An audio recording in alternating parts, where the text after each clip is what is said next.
Assalamualaikum. Waalaikumsalam. Hai Udin. Halo. Lupa. Ya. Sorry. Foto ya. Gimana? Sehat ya. Alhamdulillah. Ada apa kawan nih? Aduh. Lagi pusing. Pusing kenapa? Biasa di kelas. Oh, di kelas 6. Ya biasalah baru ya. Hari ini sungguh kacau, tidak seperti biasanya. Tapi memang biasanya memang kita saya memang kacau, tapi hari ini sungguh luar biasa. Anak-anak. Kelasnya ada apa? Kemarin aku kasih tugas proyek. Tapi mereka nggak ada tanggung jawabnya gitu. Dia mengumpulkan dari 30 orang itu hanya 6 orang. Wah, berarti ini 1/5 Terus ya? solusinya gimana gitu? Memang Pak Wani pengennya kayak gimana sih? Ya, pengennya ketika Kelas itu? mengerjakan bukan anak disuruh dibersihkan untuk membuat tugas, semuanya mengerjakan ya minimal setengah dari persatuan 60%.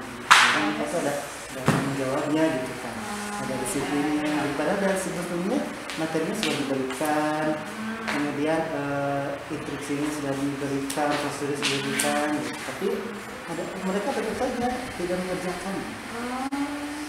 Nah, berarti kita harus lihat dulu nih, kira-kira anak-anak kelas Pak Wani itu seperti apa, gimana, apa belajarnya itu seperti apa sih?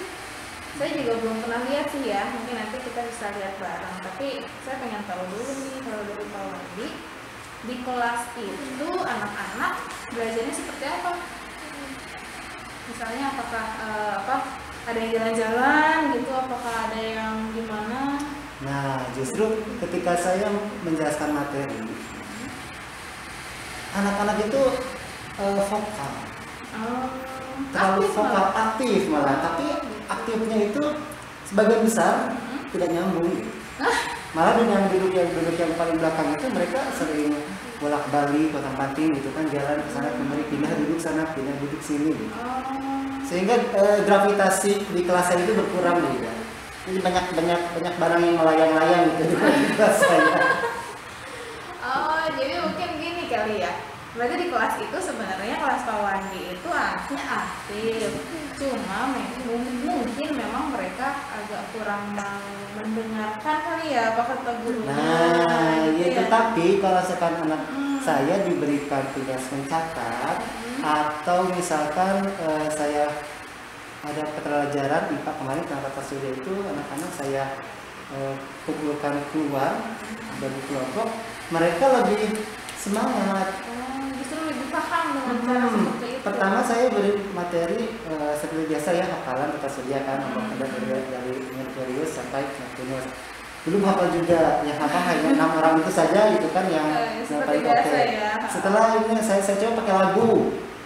Iya. Pakai lagu.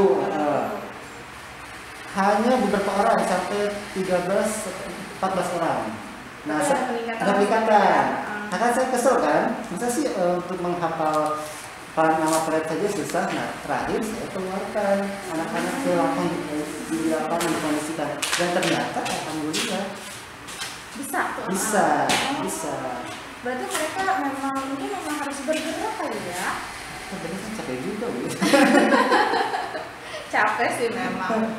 Nah, berarti kita harus lihat dulu mungkin ya gaya belajar mereka seperti apa. Misalnya, berarti tadi kan ada yang mencatat ya.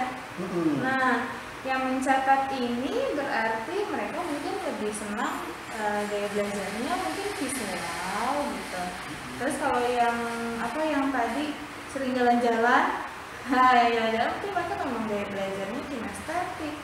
Nah, apalagi kalau saya tadi lihat, dengar gitu, saya pernah lihat juga sih videonya ya, anak-anak tuh di luar mereka aktif gitu ya, malah justru hafal, setelah Merkurius Venus gitu.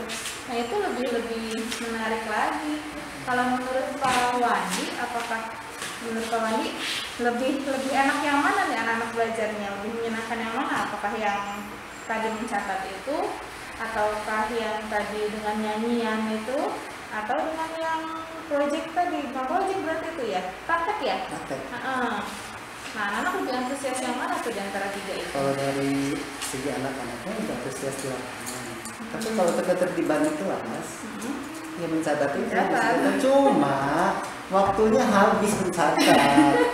Selesai waktu udah habis begitu. Jadi untuk menjelaskan materi di pertemuan selanjutnya, yang pasti kelas itu ketinggalan terus dibanding kelas yang lain materinya. Berarti gimana ya caranya? Nah, kalau misalnya kalau ini sendiri nih, kalau ini kan pasti pernah belajar tentang beberapa model pembelajaran ya. Nah, kira-kira dari beberapa pilihan model pembelajaran itu yang paling cocok kira-kira yang mana ya? Nah, itu kalau menurut saya sih ada beberapa pilihan yang memang cocok, misalnya seperti kita pakai Jigsaw ataupun kita pakai project learning mungkin, atau mungkin apa saja yang kawan sudah tahu tentang model pembelajaran.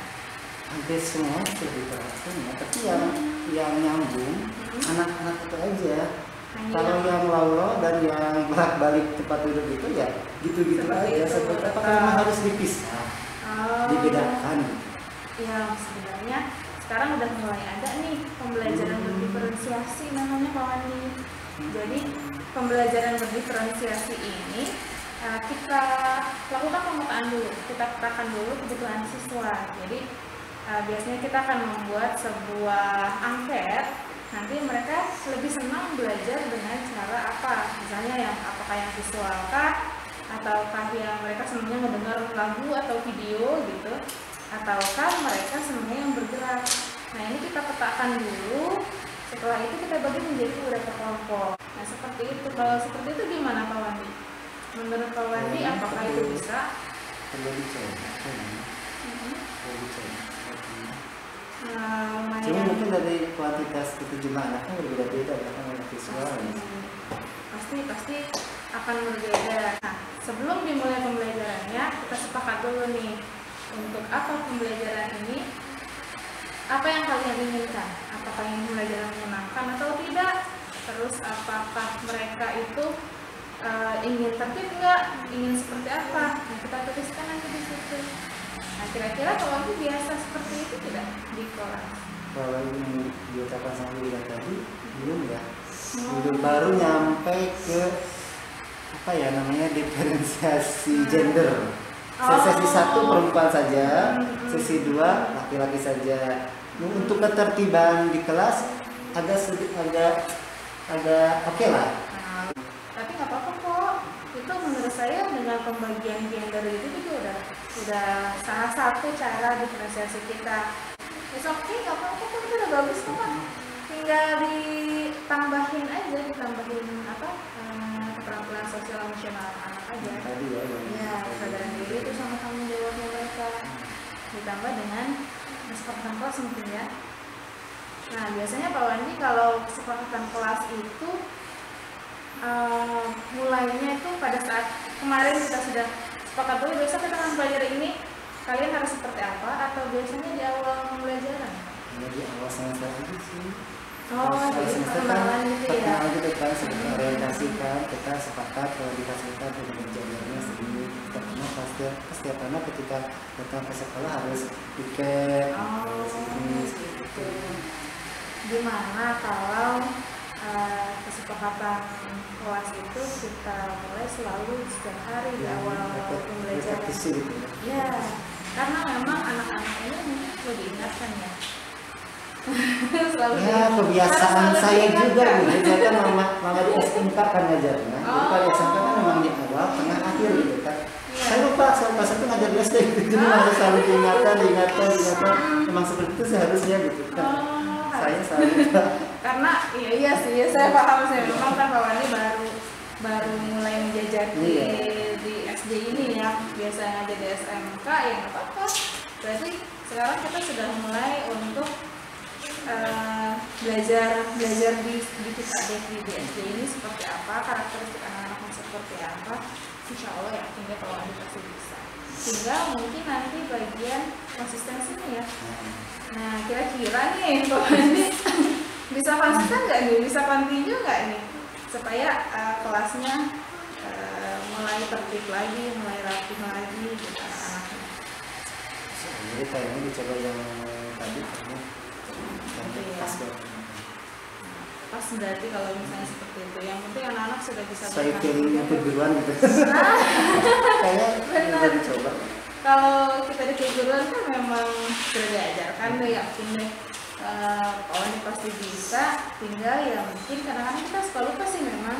Oh iya lupa, jadi kita nggak ini.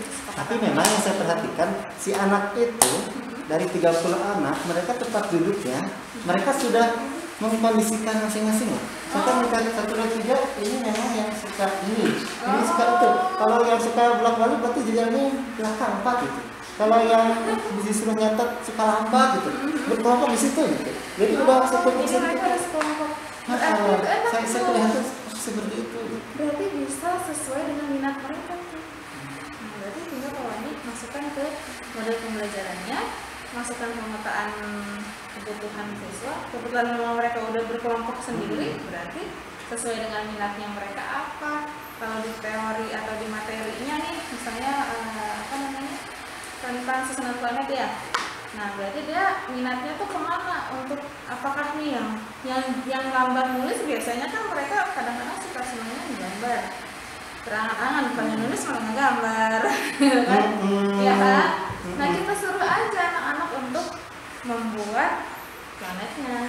Berarti susunan planetnya ini kita gambar ya. Oh ya udah kamu ngegambar aja deh, suka ngegambar nggak? Suka Pak. Oh kalau misalnya suka udah kamu ngegambar aja susunan planet seperti apa. Itu di buku ada contohnya. Oke.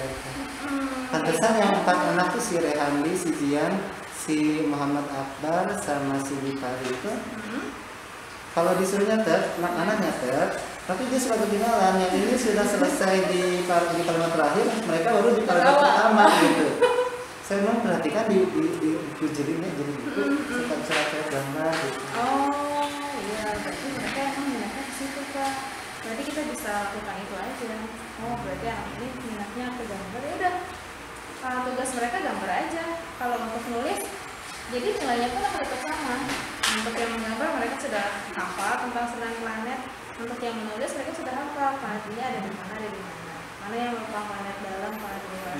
Itu menurut saya sih udah bagus kalau gitu anak-anaknya, tinggal diarahkan aja sama orang. Berproses ya. Insya Allah. Model pembelajarannya itu ya. Histori dari cara belajar mereka di kelas 5 sebelumnya, ternyata pandemi lama kan, jadi jadi karena itu. Jadi karena lama pandemi, jadi kita anak-anak pun memang kehilangan sih ya, terus kehilangan momen-momen di kelas seperti apa. Jadi ya itu. Jadi ketika masuk duduk di kelas mana itu benar-benar tapi dibandingkan dengan semester pertama itu masuk dengan semester akhir semester 2 ini perubahannya ada. Jadi tidak ke bawah tapi naik tapi dikit. Apa-apa. Berarti kan kawan ini sudah bagus untuk untuk proses pembelajaran anak-anaknya, mulai dari yang tadinya 0 terus sekarang naik 1, naik lagi 1. Itu menurut saya lebih bagus daripada yang hanya stagnan, yang stabilnya hanya apalagi yang turun ya, jangan sampai gitu. Kalau menurut saya itu udah bagus Pak. Tinggal konsistensinya aja berarti ya, continue kalau bisa mau ke depannya. Kalau gitu mudah-mudahan ada pencerahan. Oke, mudah-mudahan ini ya Pak, di kelasnya bisa dapat mulai tercerahkan dan tercerahkan. Di masa depan anak-anak yang cerah. Oke, gitu aja deh videonya. Makasih banget udah ngasih pencerahan buat aku. Mudah-mudahan kelas aku tambah tertib, tambah kondisional, pengalaman lebih baik. Seperti ulangnya pada diam kan, nama dari ujung kedengaran. Kedengaran dari sini. Ya kita aja ke kelas lagi nih. Siap, semangat terus ya Pak Andi. Makasih. Assalamualaikum.